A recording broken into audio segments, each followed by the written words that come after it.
Hello guys, in this video I am going to show you how to use the erase function in the Pigment application. But first I just want to mention, don't forget to subscribe to my channel, because at 10,000 subscribers I am going to show you my whole YouTube revenue statistics and growth strategy, as well as how to make money online. Let's jump into it. First of all, open the application on your phone.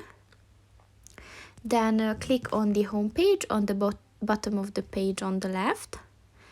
And if you scroll down, then you can see that there's a coloring that I already started. So just click on the color button.